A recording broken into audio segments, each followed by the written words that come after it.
அவருடைய பரிசுத்த நாமத்திற்கு சோஸ்திரம். புதிய நாளை கூட்டி கொடுத்த எங்கள் தேவனுக்கு நன்றி கூறி, நீங்க எல்லாரும் எப்பொழுதும் தேவனுக்குள்ள மன மகிழ்ச்சியா சந்தோஷமா இருப்பீங்கன்னு நான் விசுவாசிக்கிறேன்.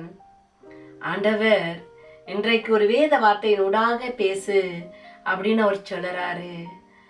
அவர் எப்படி நாங்க ஜெபிக்கணும், ஆவியோடும் கருத்தோடும் எப்படி ஜெபிக்கிறேன்னு உங்களோட பேச அப்படின்னு சொல்றாரு. எல்லாருடைய வீடுகளிலும் இந்த காலங்களில ஜெபம் அவசியமானதா இருக்குங்க. யார் உண்மையா ஆண்டவரை தேடுறோம், நாங்க உண்மையா இருதயத்தில் இந்த ஆண்டவரை கூப்பிடுறோமா, நாங்கள் எங்களை ஆராய்ந்து அறிய வேண்டும். முழு மனதோட, முழு உள்ளத்தோட, முழு இருதயத்தோட ஆண்டவரை நோக்கி நாங்கள் கூப்பிடுகிற ஜனங்களாய் நாங்கள் மாற வேண்டும்.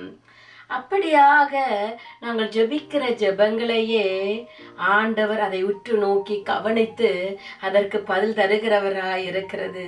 அதனால ஆண்டவர் ஒரு வேத வசனத்தினூடாக உங்களிடம் பேசு அப்படின்னு சொல்றாரு.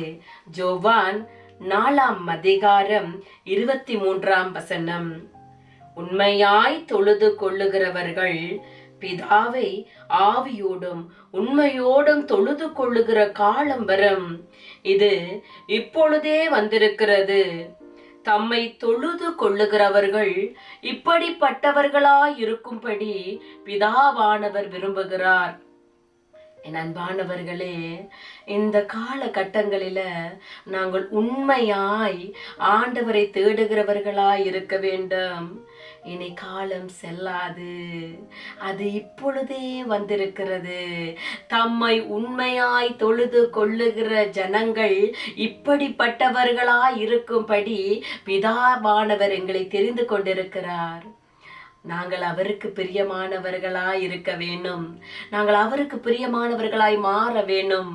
அப்படியானால் எங்களுடைய ஜெபங்களும் அவருக்கு பிரியமானதாய் இருக்க வேண்டும். நாங்கள் எப்பொழுது ஜெபிக்கும் போதும் நாங்கள் எப்படி ஜெபிக்கிறோம் என்று எங்களுடைய வார்த்தைகளை கூர்ந்து கவனிக்க வேண்டும்.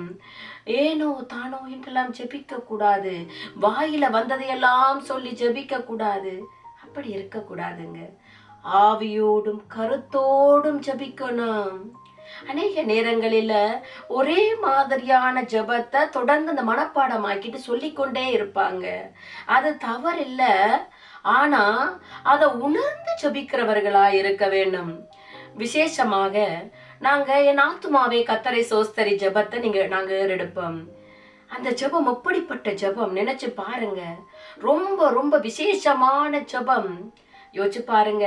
எல்லா சபைகளும் இதை சொல்லுவாங்க, எல்லா இடங்களிலும் ஜெபம் முடியும் போது சொல்லுவாங்க. எத்தனை பேர் இந்த ஜெபத்தை உணர்ந்து ஆவியோட உண்மையோட சொல்லுறீங்க? எவ்வளவு அழகான வார்த்தை. என் ஆத்துமாவே கர்த்தரை சோஸ்தரி, என் முழு உள்ளமே அவருடைய பரிசுத்த நாமத்தை சோஸ்தரி. என் ஆத்துமாவே கர்த்தரை சோஸ்தரி, அவர் செய்த சகல உபகாரங்களையும் என்று மறவாதே. எவ்வளவு ஆழமான வார்த்தைகள். ஆனால் எத்தனை பேர் இதை உணர்ந்து சொல்லறோம்? எத்தனை பேர் இதை உணர்ந்து சொல்லறோம்? இன்றைக்கு சபை முடிஞ்சோட இதை சொல்லும் போதே அரைவாசி பேர் அப்படியே அதை வாயில என்னத்த சொல்றோம்ன்றே தெரியாதபடி சொல்லி போட்டு அப்படியே போவாங்க. எவ்வளவு ஆழமான ஜெபம் சொல்லுங்க. எங்களை ஆத்மாவுக்கு நாங்க சொல்லுகிறோம் இல்ல, அப்ப நாங்க எவ்வளவு தியானத்தோடு நாங்க சொல்ல வேணும். அப்ப இன்றைக்கு எத்தனை பேர் நீங்கள் இதை உணர்ந்து சொல்லுகிறீர்கள், இருதயத்தில் இருந்து சொல்லுகிறீர்கள்? அன்பானவர்களே, இது நாங்கள் உணர்வடைகிற காலங்கள். இது எங்கள் ஜெபங்கள் உணர்வுகளோடு ஜெபிக்க வேண்டும். ஆவியோடும் கருத்தோடு நாங்கள் ஜெபிக்கிறவர்களாய் இருக்க வேண்டும். நாங்கள் எடுத்து வாசிப்போம். ஏசாயா தீர்க்கதரிசி இப்படியாக ஜெபிக்க வேண்டும். தாழ்மையாய் ஜெபிக்கிற ஜெபங்களை எங்களுக்கு சொல்லிக் கொடுக்கிறார். ஆனால் எங்களுடைய ஜெபங்கள் எப்படி இருக்கிறது? நாங்கள் தாழ்மையோடு ஜெபிக்கிறவர்களாய் இருக்கிறோமா? அநேகர் என்ன நினைக்கிறோம்டா, நானே நீதிமான், என்னை விட நீதிமான் இந்த பூமியில் இல்லை என்று சொல்லி தற்பெருமை கொள்ளுகிறவர்களாய் இருக்கிறோம்.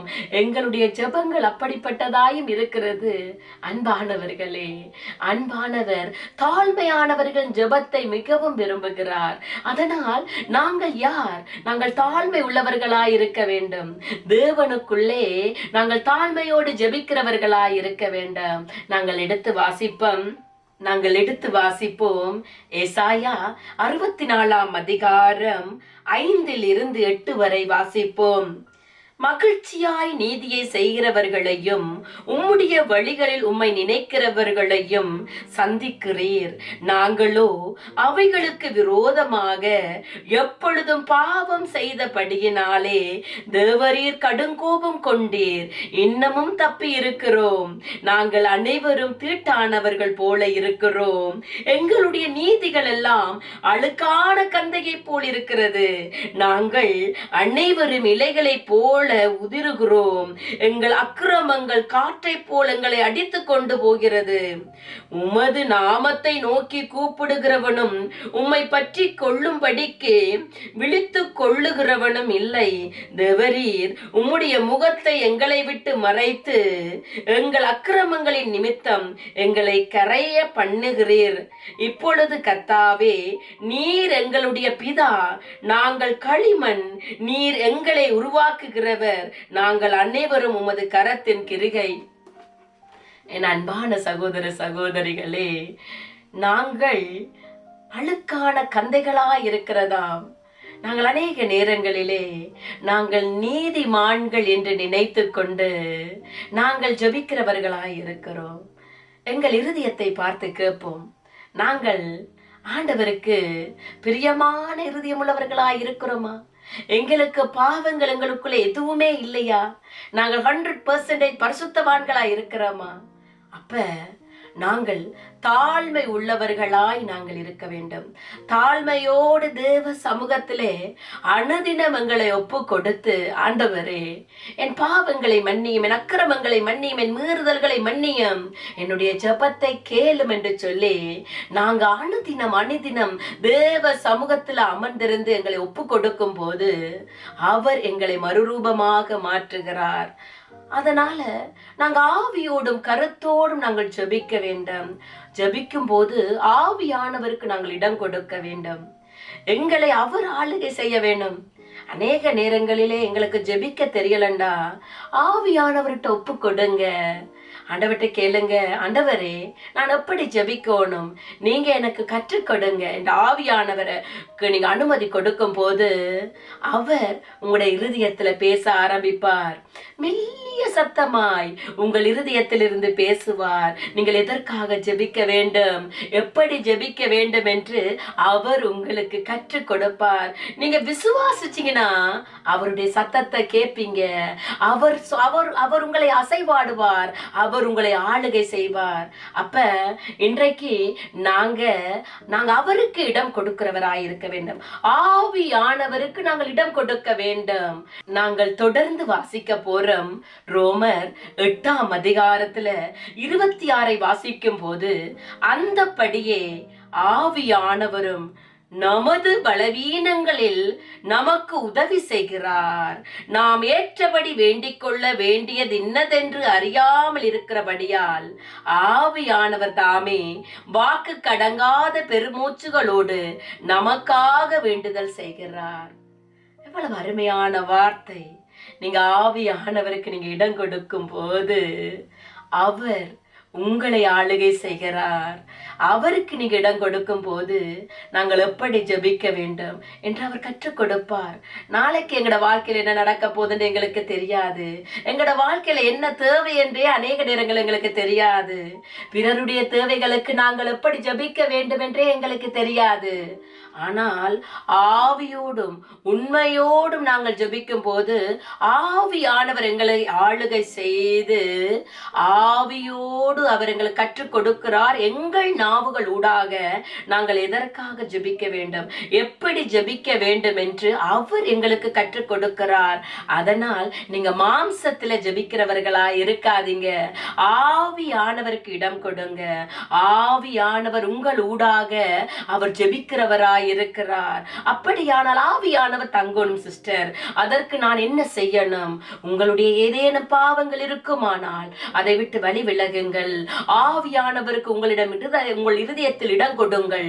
அப்பொழுது கொடுக்கும் போது அவர் உங்களை ஆளுகை செய்வார். அவர் உங்களை பரிசுத்தமாய் நீங்கள் இருந்து அன்னதின முழு மனதோடு, முழு உள்ளத்தோடு, முழு இருதயத்தோடு நீங்கள் அவரை தேடும் போது அவர் உங்களை ஆளுகை செய்வார். அவர் ஆளுகை செய்யும் போது அவர் உங்களை மாற்றுவார். ஆவியோடும் கருத்தோடும் உண்மையோடும் நீங்க ஜெபிப்பீங்க. அதனால அவரை நீங்க உங்களோட வாழ்க்கையில் இடம் கொடுங்க. அப்ப இன்றைக்கு உங்களுடைய ஜெபங்கள் எல்லாம் ஆண்டவருக்குள்ள பலப்படும். இன்னும் அதிகமாக ஆண்டவருக்கிட்ட சேருவீங்க என்று நான் விசுவாசிக்கிறேன். நீங்க ஆண்டவருக்குள்ள உண்மையா ஆண்டவரை தேடுவீங்க நான் நம்புறேன். நான் ஆண்டவரை நோக்கி ஜெபிப்போமா? அன்பான தகப்பனே, நாங்கள் ஆவியோடும் கருத்தோடும் உண்மையோடும் உம்மை தேட உம்மை உதவி செய்யுங்க. இனி காலம் செல்லாது, அந்த காலம் வந்திருக்கிறது. உம்முடையவர்களை நீ தெரிந்து கொண்டிருக்கிறீர். அதனால் இந்த வீடியோவை பார்த்து கொண்டிருக்கிற ஒவ்வொரு பிள்ளைகளையும் ஆளுகை செய்யுங்க. ஜெப ஆவியினால் நிரப்புங்க. இவர்களே தேசங்களின் வெளிச்சங்கள், இருள் நிறைந்த இடங்களுக்கு வெளிச்சங்கள். ஜெபிக்கிறவர்கள் மூலமாக இந்த தேசத்திற்கு விடுதலை, துக்க நாட்கள் குறைந்து போகும் என்று நீங்க சொல்லியிருக்கிறபடியினால் அநேக ஜபிக்கிற ஜனங்கள் ஆவியோடும் உண்மையோடும் கருத்தோடும் உண்மை நோக்கி கூப்பிட உதவி செய்யுங்க ஆவியானவரே. இவனமாய் உதவி செய்யறவருக்கு நன்றி சொல்லுகிறோம். இயேசுவின் நாமத்தில் ஜெபம் கேட்டு நிற்கிறோம் பிதாவே, ஆமேன். நீங்கள் எல்லோரும் மிகவும் விசேஷமான நீங்க. ஆண்டவர் உங்கள் எல்லாரையும் ஆசீர்வதிப்பார்.